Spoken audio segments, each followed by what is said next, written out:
What's up, Zach here, and today I have got the highly anticipated On Roger Pro 2.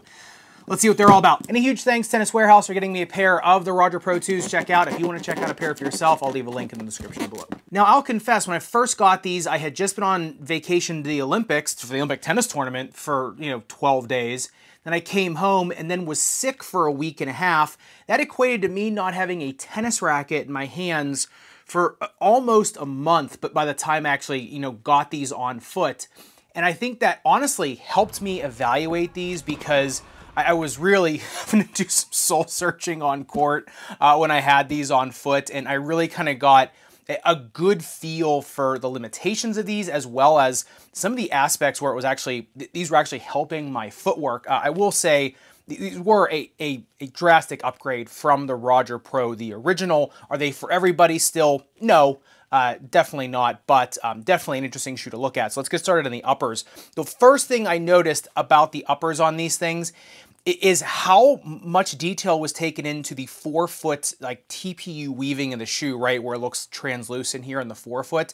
Now, that is 2 layers, right? Number one, on top, it's that, you can see on the microscope, it's that TPU weave, very, thin, tight. Then underneath it, that blue layer is almost a braided layer. Now, it's very soft to the touch, but you look at it underneath of that side, right, the backing of it, where it actually touches your foot, that's another textile weave layer underneath of that. Very tight, very small weaving. Very light weaving, though, too. These uppers are incredibly light. I mean, like, freakishly light for what you get out of them.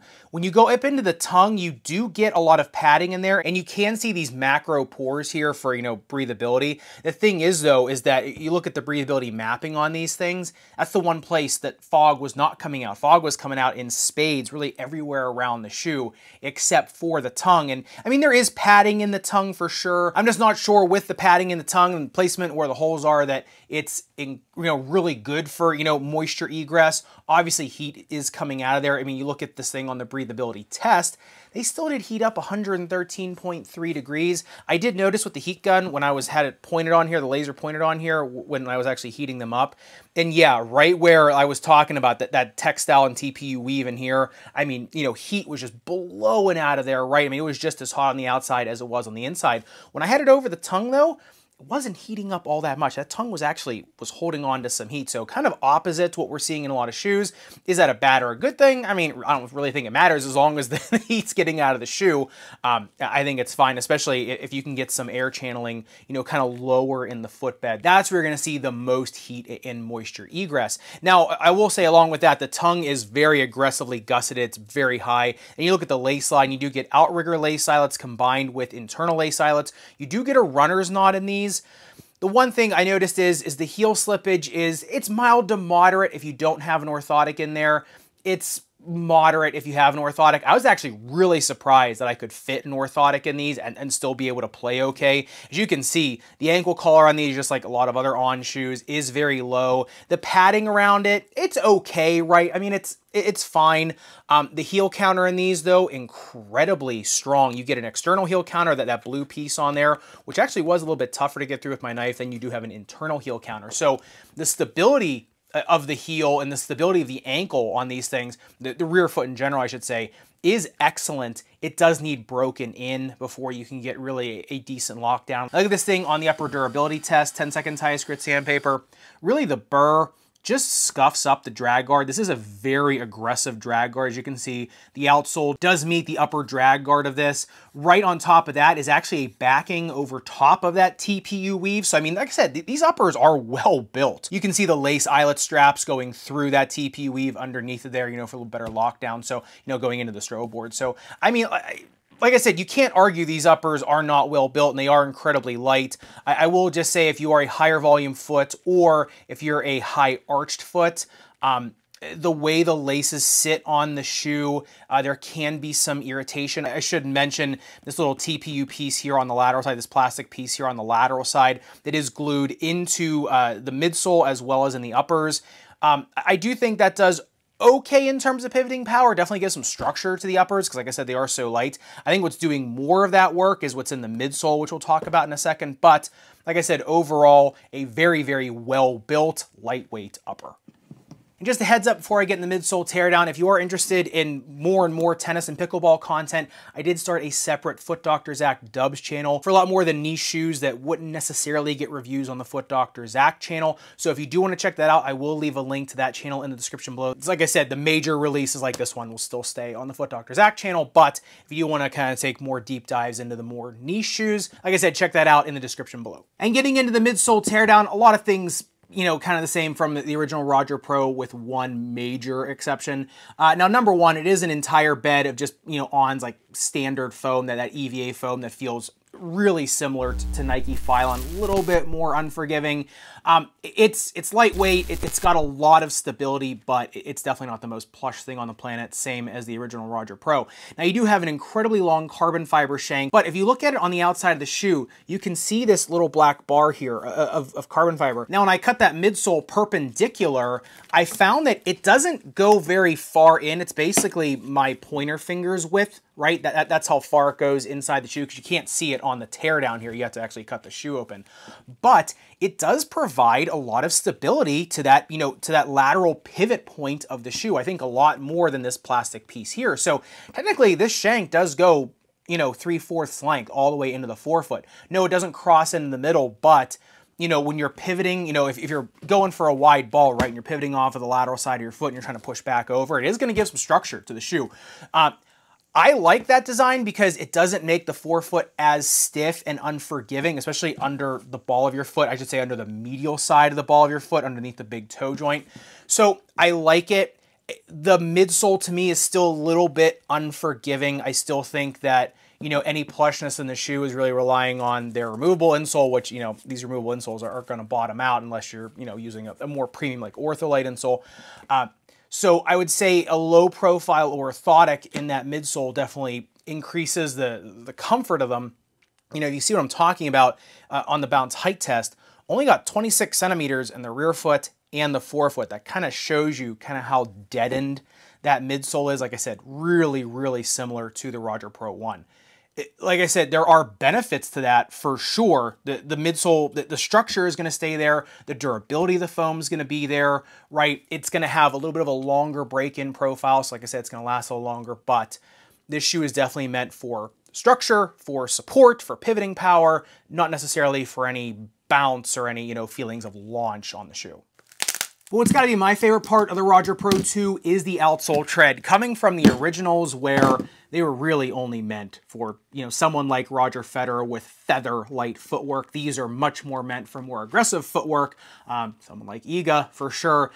So what it is, it's basically a competing herringbone pattern. The medial side is actually much chunkier than the lateral side. The lateral side is actually a little bit more, I wouldn't want to say flat herringbone, but filled in herringbone, right? So you're going to get a lot more grip under the ball of your foot, a little bit more forgiveness in sliding actually on the lateral side, which on a lot of shoes, that is flipped, right? You're actually getting the more flat herringbone or the less chunky herringbone under the medial side. I actually liked it on this one better. I actually thought I got a lot more grip on these. Look at the durometer of them, comes in pretty high, 21.25. So I mean, this is a pretty stout rubber. You look at it on the grip test ramp, slips at 42 degrees, so it definitely, you know, it's got some tack on an outdoor court.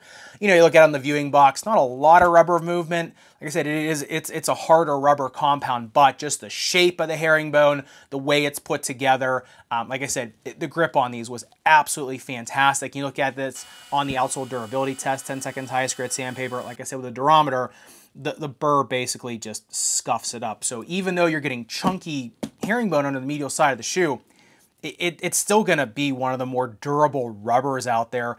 If you're someone that slides more, obviously this is going to wear down more because, like I said, on the medial side, you know, it is a little bit more narrow herringbone. But if you're someone that doesn't slide a ton or is just moderate, if you're someone that's just not basically ice skating on court, I do think that for a full bed herringbone type shoe, these are going to be one of the more long lasting ones out there, which is really nice to see. And once again, just shows you a very, very high build quality of these shoes.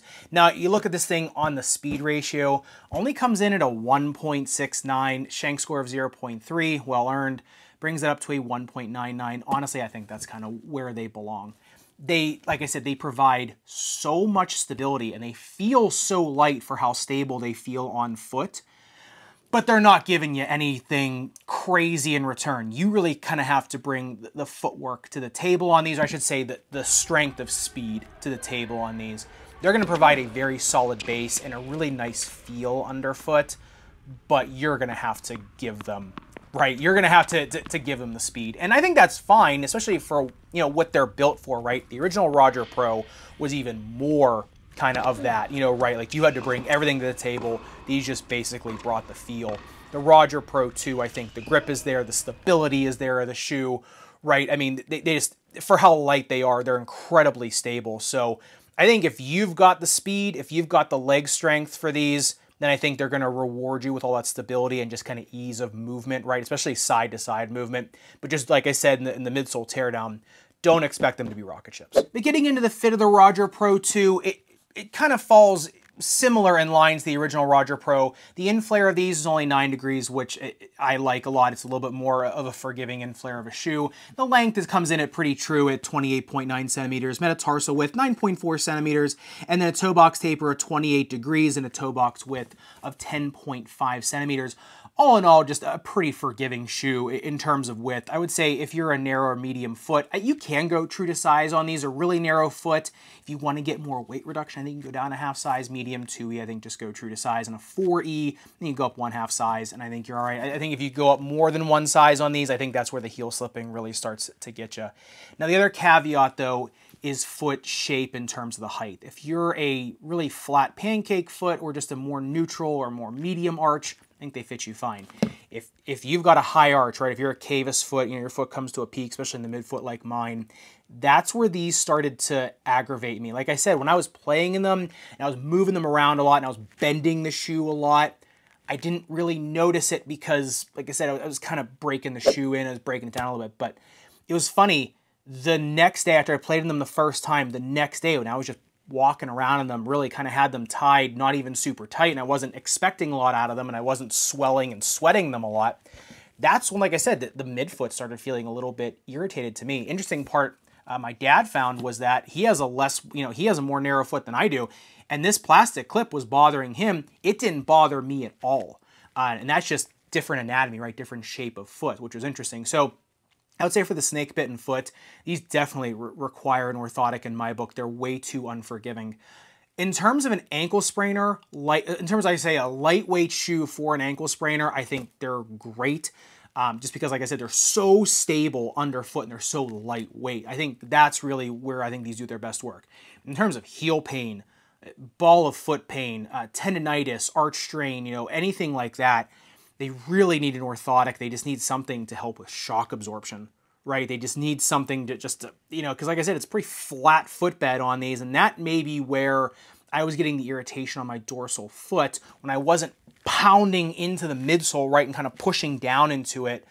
Maybe that's where I was getting kind of the irritation when I was sitting, kind of like, the geometry, the heel to toe drop on these, the geometry of that, I think that's where I was getting the irritation. So I think if you're okay putting an orthotic in these, and I think they're okay, they're still not elite really for any snake bites, I say, besides, if you want a lightweight shoe for an ankle sprainer, like I said, then I think, or a midfoot sprainer, then I think they're really excellent. Like I said, the best parts of these is their stability versus weight. And I think that fit profile brings me right into the performance of these. What I noticed is when, of course, when you come back after being, away for a while, especially after, being really sick and, I was really not feeling well coming back on court. I was, just out of shape to play, and especially, for someone like me, who's not in, phenomenal shape to begin with.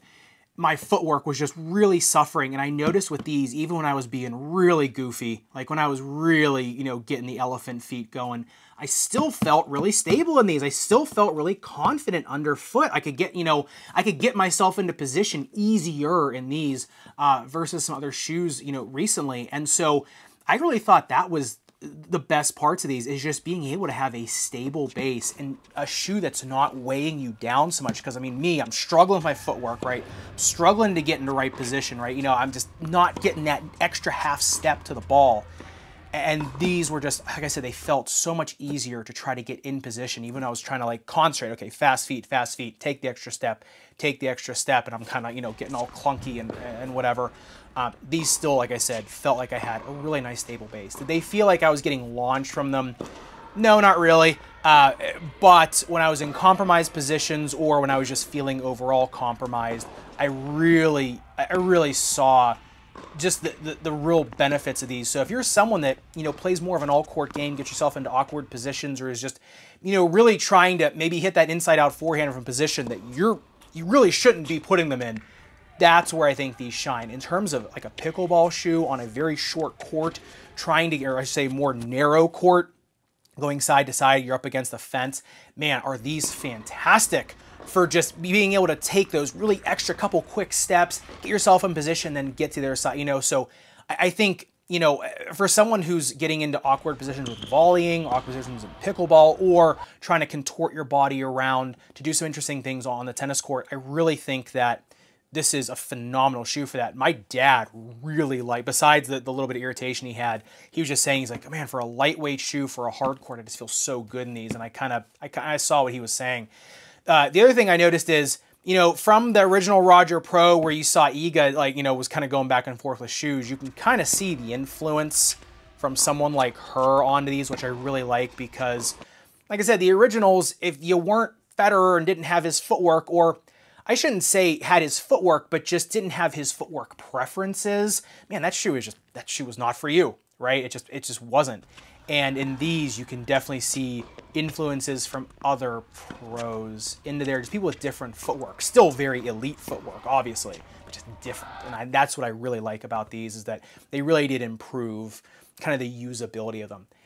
They did not improve the plush feeling or the forgiveness of them. So like I said, they'll still need an orthotic in there to be at all comfortable. But in terms of playability for more people, yeah, I think the playability of these was just out of this world. So I'd love to hear your thoughts in the comments down below, especially people that got the Roger Pro one, really just wanted to try it, and then, you know, coming into this one. Love to hear your thoughts in the comments down below. And if you do want to see another shoe where, you know, from the original to the 2 just got so infinitely better, the Sole Match Control from Adidas, that is over on the Foot Doctor Zach Dubs channel. I'll leave that linked up above, and make sure you subscribe down below.